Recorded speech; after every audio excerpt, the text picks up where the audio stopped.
This ESPN podcast is brought to you by Geico. 15 minutes could save you 15% or more on car insurance. Visit geico.com. The BS Report is a free-flowing conversation that occasionally touches on mature subjects.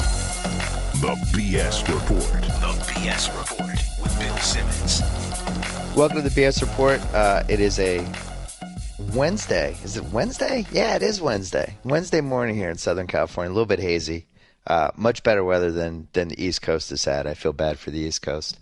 Living on the East Coast, continuing our SNL 40 week, which we just could not resist calling this person.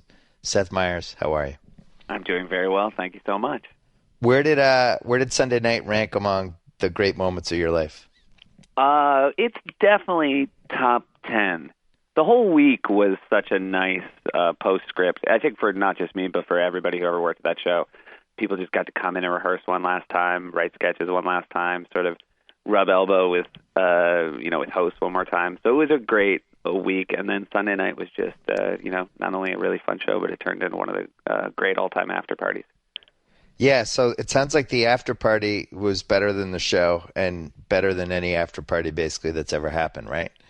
I was so tired. My wife was so tired. We both, and I had to work the next day. Right. And it was about 2 a.m. and we were hitting the wall. And then we realized they had just done this thing at the Plaza Hotel, just had instruments on the stage. And it started sort of with Dan Aykroyd doing some blues. And then, Paul McCartney got on the stage and saw her standing there. And then when you realized, I think a lot of musicians are going to want to be a part of this. And right. we sort of we found a second wind and sort of stayed until Prince closed it out. So it was like just musicians, and then, hey, there's Prince. Yeah, and Prince really did sort of emerge from the audience. Everyone else, you sort of saw them walk on stage, and he just all of a sudden was there. Right. And I had heard afterwards that people said, I think Beyonce would have sung, but once Prince, nobody would follow Prince. Like everybody knew when Prince was done that would be the end of that. It's amazing that he still has that power. Yeah. He's in his 50s now. Yeah, and not only that, but he, his whole band was there, but while he was on stage doing his song, it's not like everybody else cleared out. You still had, Martin Short and Bill Murray were standing there, and people from different bands were still on the stage, and it was just so much fun to watch everybody up there watch Prince. So from up close. How many people were in charge of putting together the 3.5 hour show? Like ultimately there had to be an inner circle for it, right? Yeah. I mean, really, this show was always in Lorne's head most. And this was something that, he conceived, and he conceived a lot of it. And then, people like Steve Higgins and Eric Kenward and Rob Klein and Lindsay Shookus, there were a lot of different people who were part of the inner circle. And this was a show that's been, 6 months in the making, and just stuff like guest lists and seating charts were, I think, more time consuming than you would ever have on any other kind of show. And then you have all these celebrities that want to be involved, and you got to figure out how to use them. So there was a bunch of different sketches that tried to involve a whole bunch of people. What sketches were considered that ended up not making it that also were those ensemble type of sketches?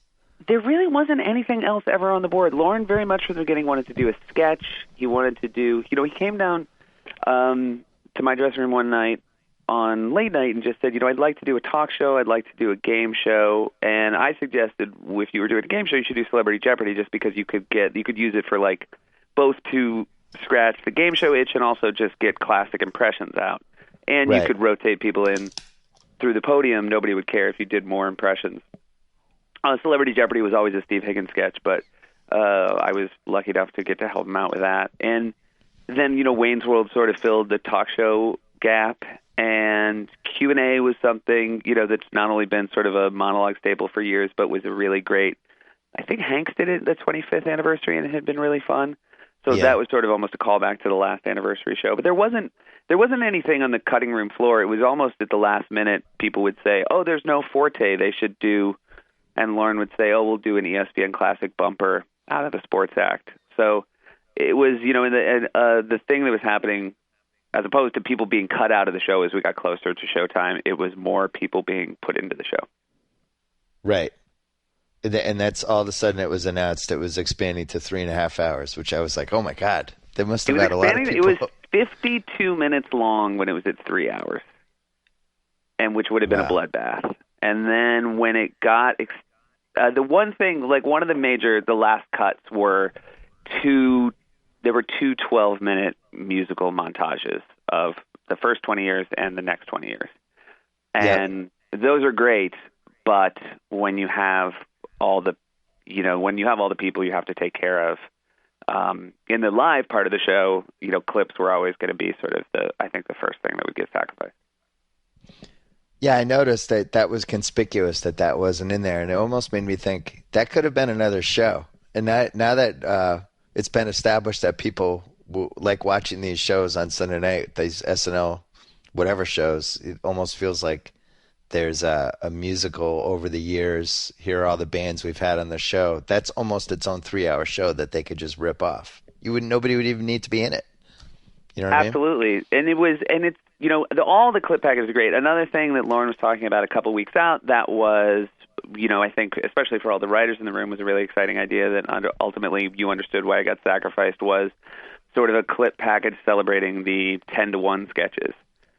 The last sketches of the night, which would have been great, but again, this was the alchemy of pulling the show off was near impossible.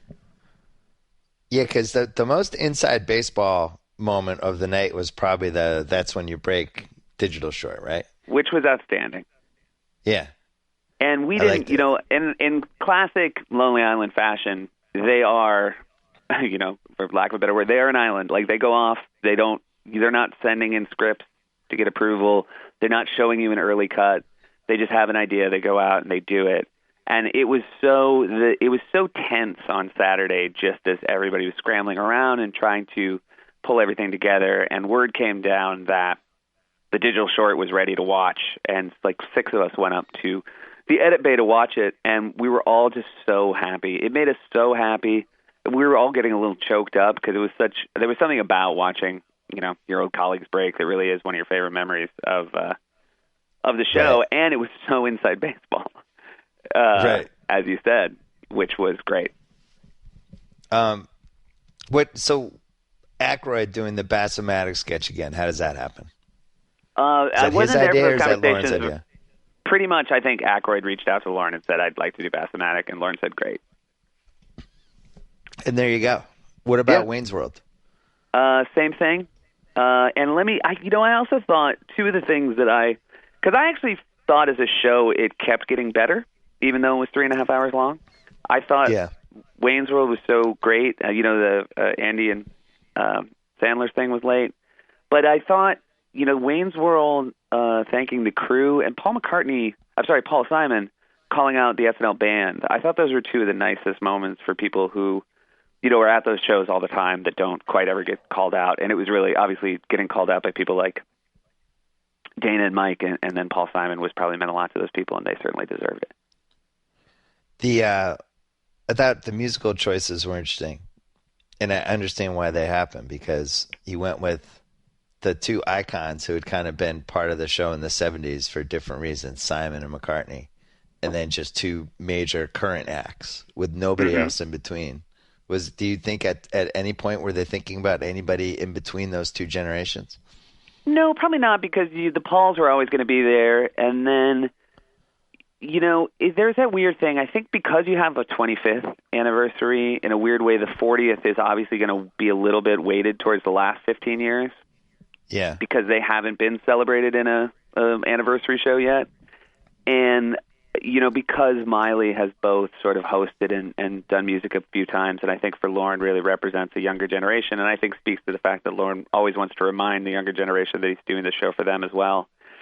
And Kanye, I would make an argument, has been, with no close second, the most interesting musical guest on the show in the last 15 years. And again, that was another, love it or leave it, he did exactly what I love what Kanye does, which is he always makes his musical performance on the show different than what anybody else has ever done.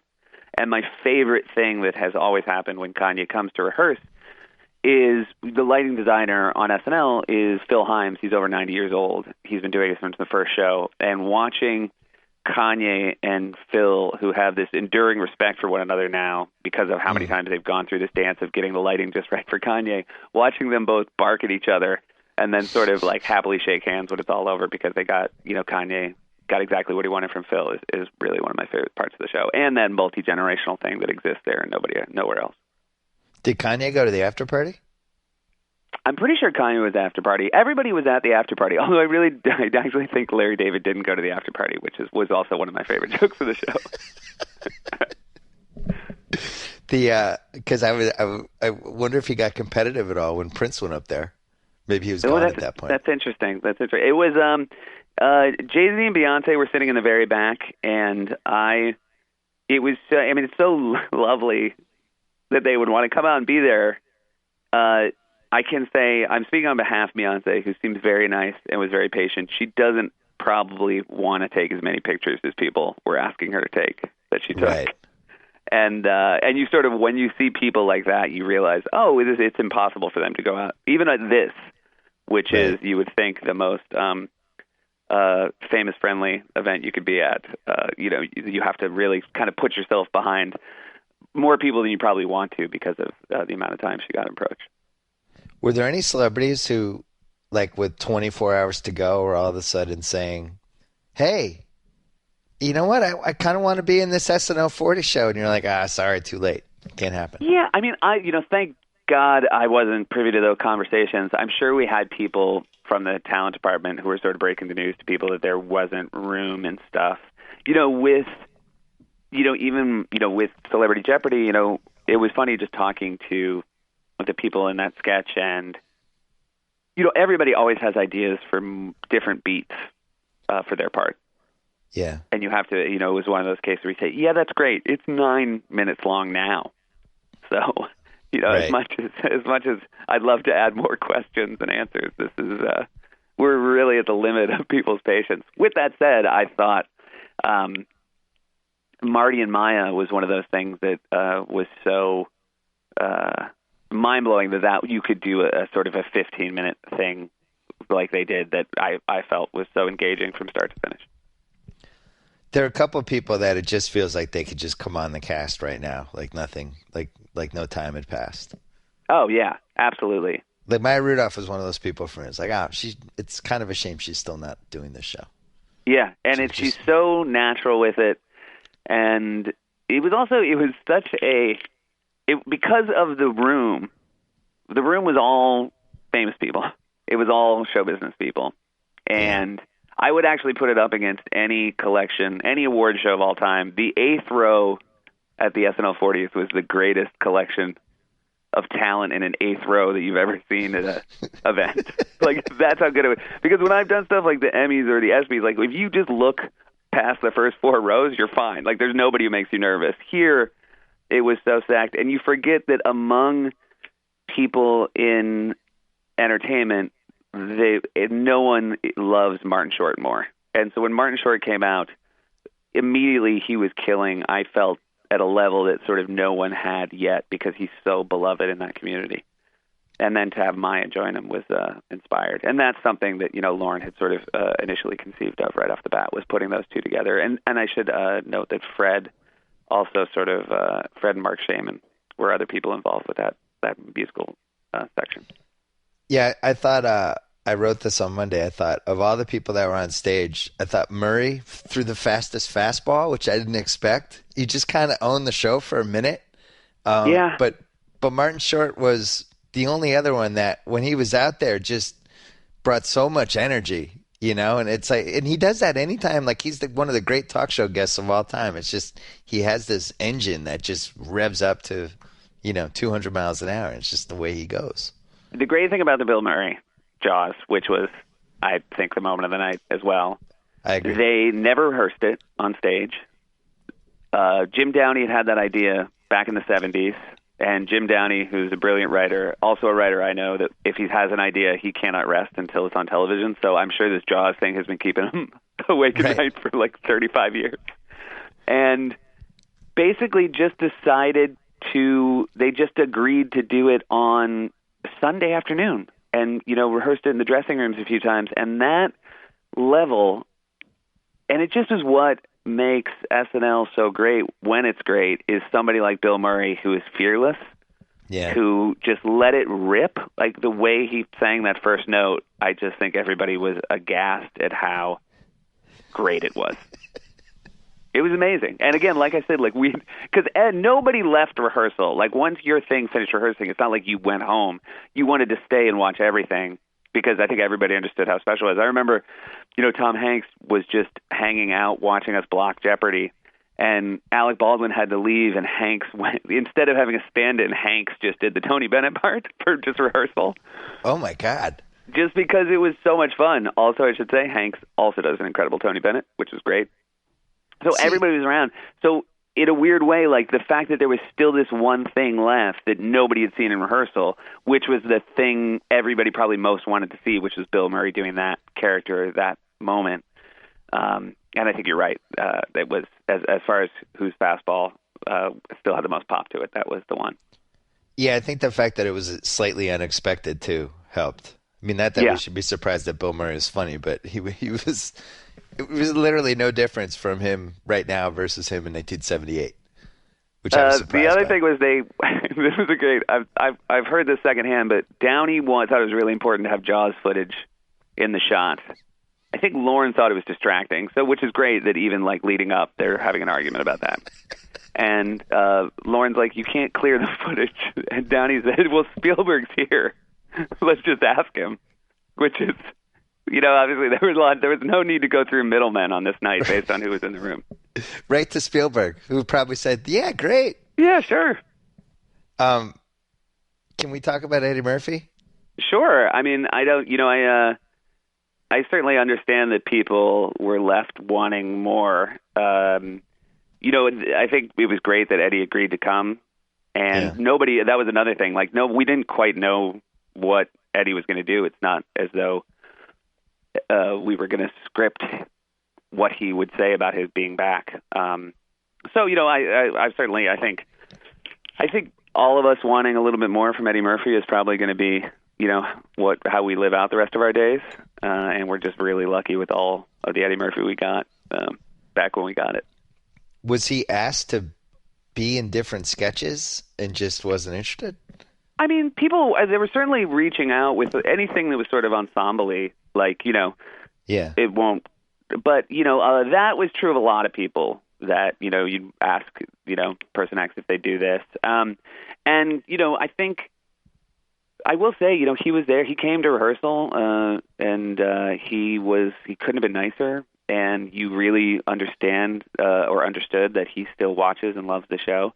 I got to say, it's one of those weird things, not that it'll ever happen for me, but it's very hard. I can't imagine like how hard it is to what he could have said that would have satisfied everybody after what I thought was a pretty incredible intro from Chris Rock. I think I think at some point we might have to say like, oh, that might have just been a very moving moment for Eddie, and being back there in the first place was probably quite a big step for him. And I don't know. For me, it was still worth it to have him there, and I thought it was great.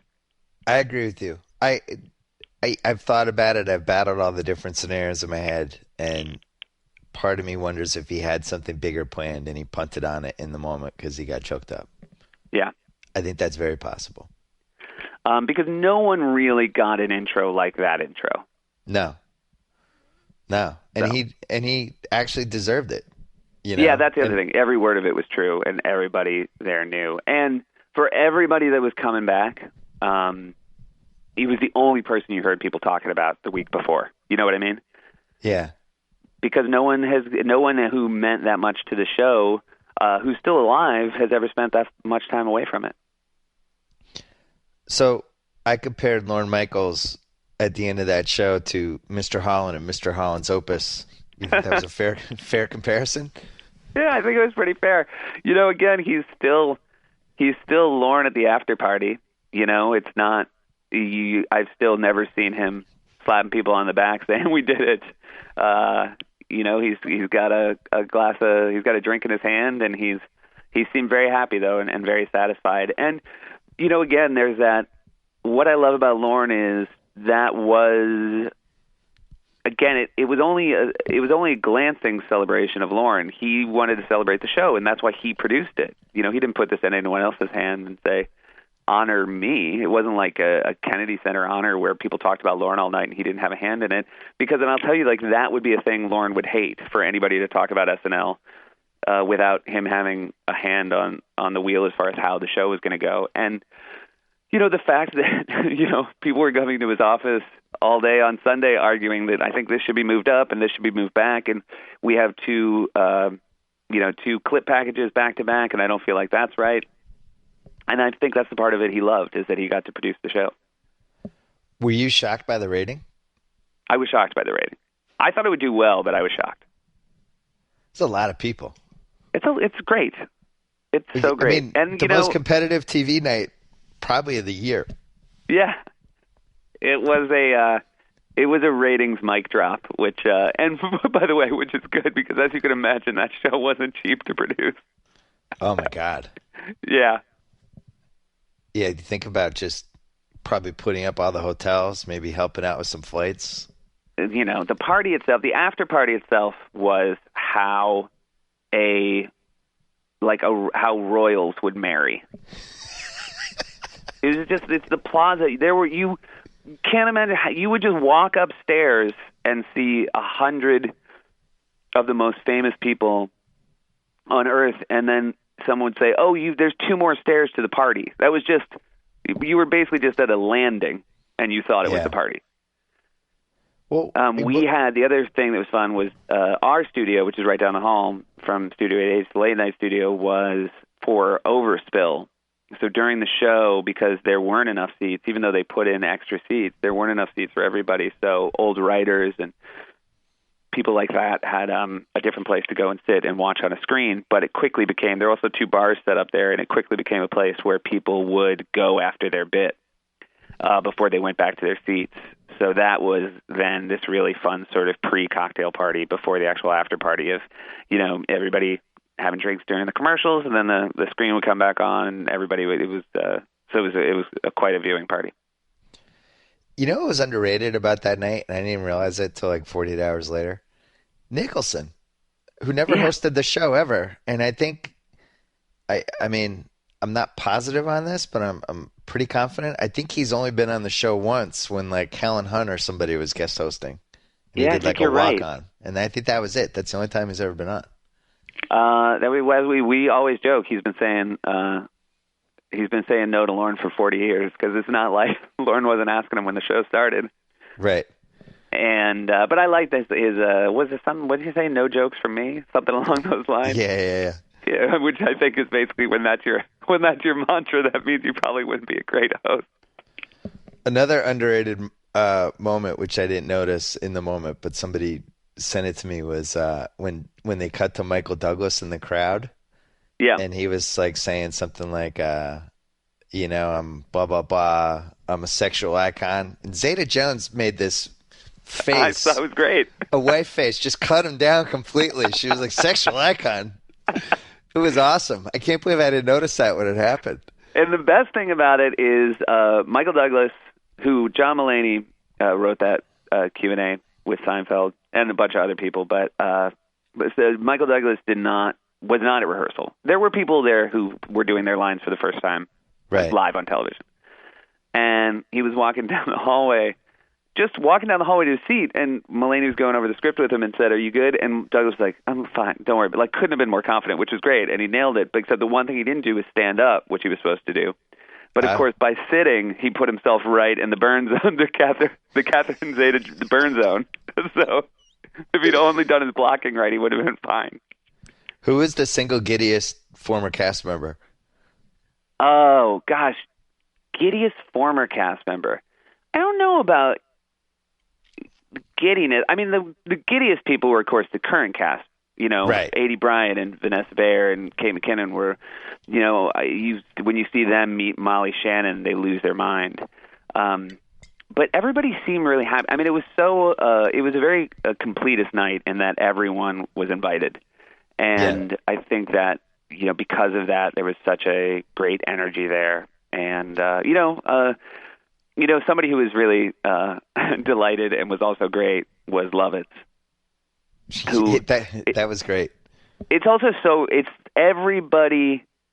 In 40 years of the show, no one's topped Lovitz as that perfect person for that joke. Yeah. And when Higgins was showing Chris Rock in memoriam, just the regular in memoriam, halfway through it, Rock turned. It was already in. Lovitz was already in as the last person. And Rock turned to Higgins and goes, "You should end this with Lovitz." Like multiple people thought, the best would be if Lovitz was last.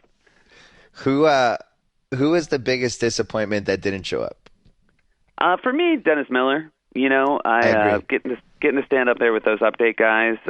He was conspicuously absent. Do we know why he didn't show up? I don't know why. I just, they knew he wasn't coming. It wasn't like a last minute that he flaked or anything. And, it could have been a previous engagement and it doesn't, he seems to have a good memories of the show. I've talked to him before, and he seems to fondly remember it. So hopefully it's not anything, any sort of bad blood or anything like that. But for me and my SNL, and when I came up with it, he was the guy that was missing for me. Yeah.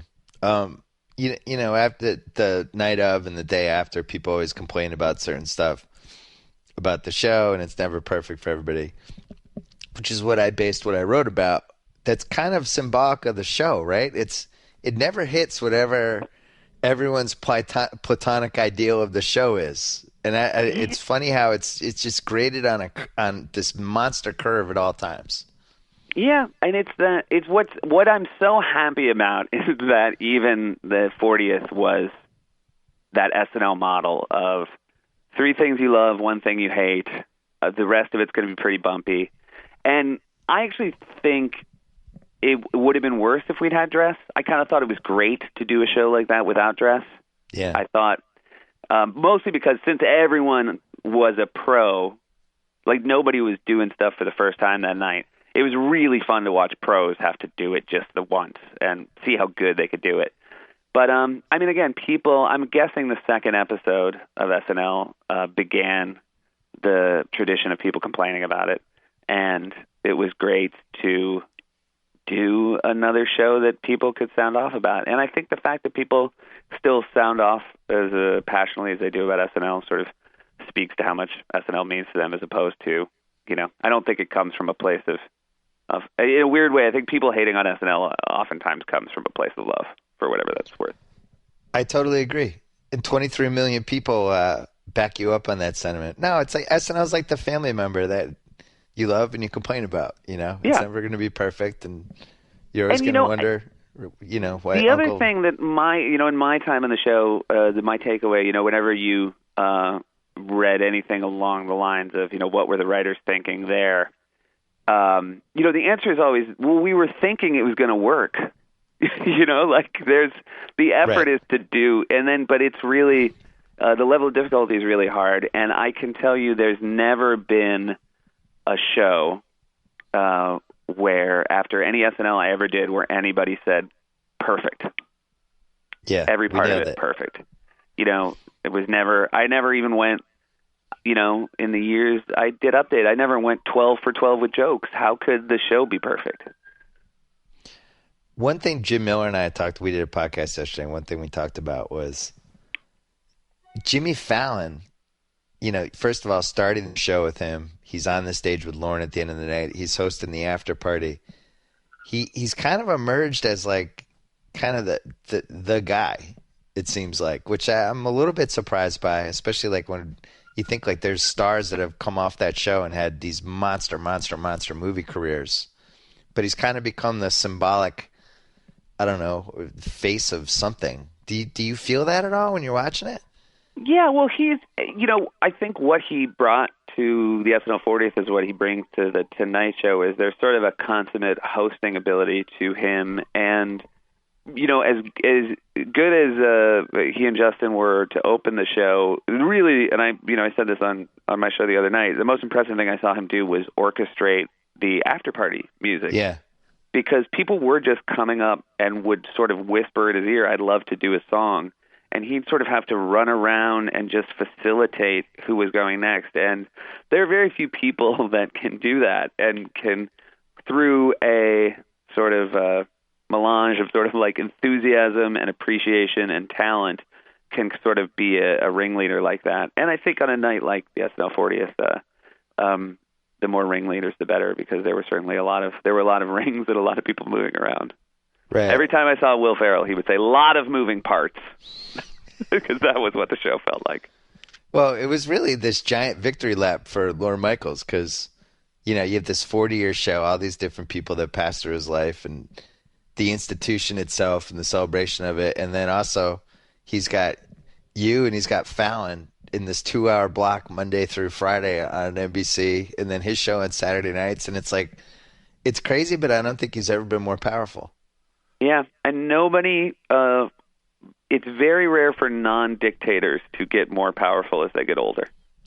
And not decline as they hit a certain age. It's not like, it doesn't feel like he's declining. Yeah. And I will say that he is a guy who, he looks great. He's still, he's still super sharp, and I can tell you from experience that he drinks. And I think that the only thing he has, like, he walks, like he has this very like this constitutional, just like going for a walk every day. So if there's any kids out there listening, that would be the thing I'd recommend if you want to live a long, healthy life like Lorne Michaels. You walk and drink? You can drink, but you have to walk. Okay. When I did my podcast with him, I was impressed by how on the ball he was. Oh, like, yeah. He's just 100% on. It wasn't like he wasn't stammering or like searching for some answer and getting years confused. Like, he had full recollection, which made me think he's probably like a little bit of a genius. Like I was at this dinner on Thursday night in New York City for All-Star, and I met Bill Clinton. And we were talking about sports, and he starts talking about the Arkansas Razorbacks in the mid-'90s and about Corliss Williamson and Eddie Sutton, and he's just rattling off these names. And I'm thinking, like, oh, my God, like, think of all the names and faces and ideas and thoughts and strategies and concepts that have gone through Bill Clinton's head. And he's 70, but he still has this, on-the-ball recollection of Arkansas Razorback basketball in the mid-'90s when he was president.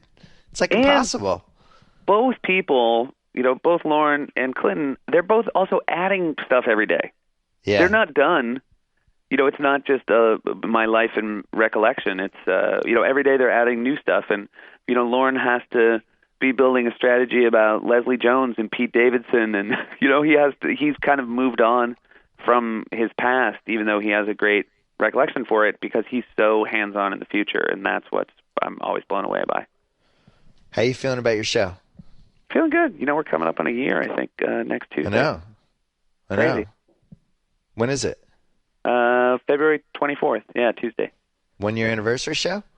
No, well, we actually, what we're doing? We're having it's the last night of Parks and Recreation is airing that night.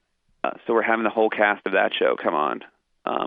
That's an excellent idea. I think I do this, actually. That's good. So you have everybody. Yeah, so we have everybody. We have Mike Schur is going to be there. And so I sort of I've given away my anniversary to celebrate another show. But that I think is for the best. Especially after SNL 40, I don't think anybody wants to spend a lot of time on late night one. Are you sure Mike Schur is going to be there? Because the Pablo Sandoval photos that came out yesterday, I didn't know if he was like in a coma. Oh, no. What are the photos? Is he not looking svelte? No, he's not looking svelte. Svelte is not a word you would use with the Pablo Sandoval photos. I mean, I love it.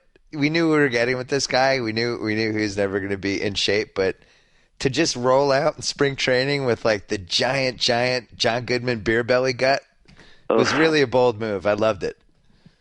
Next time you see Schur, also you can bust on him for this. He didn't come to the SNL 40th. What?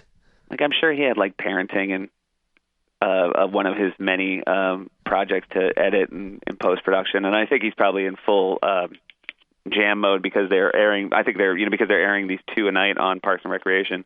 Right. So I'm sure he's. It's crazy, but come on. Wow. Yeah. Maybe post Patriots Super Bowl, he just had no more mountains to climb. That's true. Congrats on that, by the way. Yeah, when 9 titles in 13 years, it's just tough to get excited about anything. I get it. You just kind of wander around. Wait, do you have a Deflategate thought, by the way? Do you, as an objective party, do you feel like the Patriots were railroaded with this whole thing or no? I think I don't care. That's the first thing. I think the Patriots are the best team in football. I think the right team won the Super Bowl. Thank you. I think, but with that said, I feel like they're like an investment bank that legally cuts every corner they can. And that's what makes them easy to root against. I think there was some sort of something shady went on, and but I don't. Much like the substitution thing against the Ravens, I don't really care. I feel like they're just that much better, and that Bill Belichick is the greatest coach in NFL history, right? And we can say that now. I think we can say that now. Did you watch the Letterman interview with him? No. How was it? It was what you thought it would be. Belichick's weird. It's at some point he's going to let out the sense of humor and personality that everybody says he has, but it's just he's in this steadfast race to the end, never to let anyone see it at any point. But Letterman was trying to drag it out, and Belichick just seems like a good guy, you know. But he so desperately tries to keep that coach facade that it is what it is. Who is, by the way, since you got the 1-year anniversary, this is a good question. Who is the single most delightful guest you've had in the first year? Just the one that you were just like, I'm climbing in the passenger seat, and this guy is carrying me right now. Well, it was made a little bit. I look back on it now, obviously a little differently, but Joan Rivers was so fantastic. Ooh. Because she was just doing jokes and material. Like, she was just killing the minute she came out. Just killing. And it was seeing it up close. It was Hurricane Joan. It was so amazing. And the best part about it was I fell for something, which I can't believe. Here's a woman who's been, part of, American media since like the early 60s. And at one point she sort of stopped and said, you know what? I shouldn't say this next thing. It's a late night show. We're here for comedy. I'm not going to say it. And I said, oh, what? And she goes, well, my parents actually, they considered having me aborted. And I fell for it. I went, oh. Right. And she went, I remember I was 13 years old. And it got me so hard that I would fall for a Joan Rivers joke at that point. Yeah. And, obviously that was such a loss, but I'm so happy we had her on, and that, looking back, like, I just laughed like a schoolgirl the whole time. What's the biggest thing you learned in the first year? That you gotta move on when something doesn't work. Oh, you mean in the moment or the next day? Like the moment, the next day, that this is such a volume business. Like monologue jokes, anything, like, it's different than SNL. Like, you have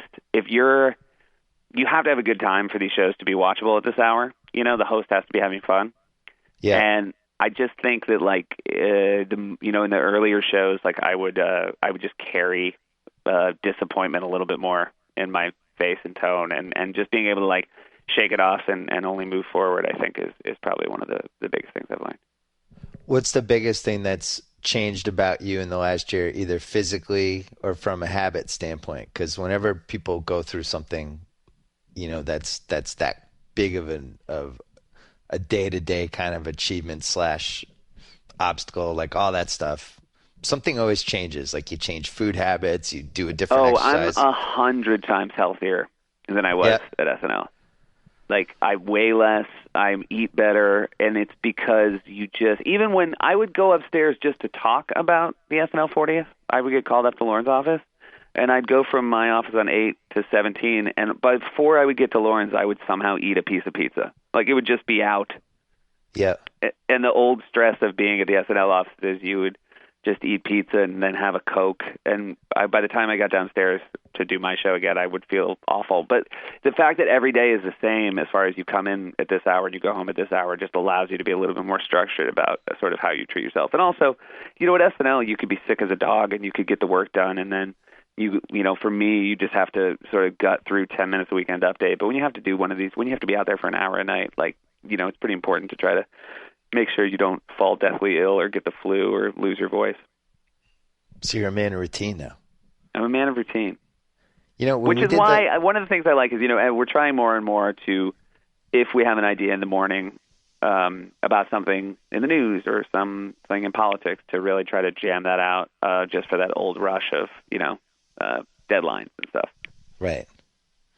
Well, when I had Lorne on, you and I have talked about this multiple times in the podcast about why the SNL, why the way they do the show has never changed in 40 years, because it just never made sense to me. I couldn't understand it. And then Lorne just gave the answer when I did the podcast with him. He said specifically he thought people were better late at night when they were tired and sleepy, that they took more chances creatively.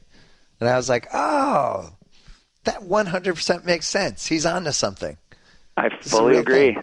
Yeah.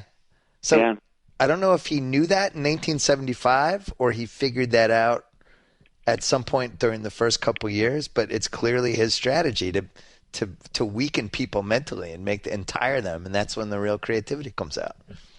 Well, I definitely, you know, it was like no part of me misses what it meant to stay up all night Tuesday to write. I do. Yeah. Like there are those 3 a.m. Wednesday morning where you just see someone walking down the hallway like crazy eyes, but with a glint in them that you know they just came up with an idea that's going to be solid gold.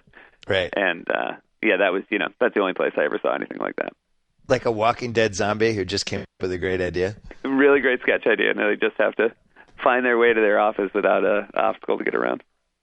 All right. Well, Seth Meyers, congrats on the impending 1-year anniversary. Congrats on SNL 40. And I think the next time that whole kind of shindig happens is when Lorne announces his retirement, right? And then it's the Lorne Michaels is leaving SNL giant 3.5 hour NBC celebration. I would say that's next on the docket. Something like that. There's something that tells me this will always be this was the optimal time to do this.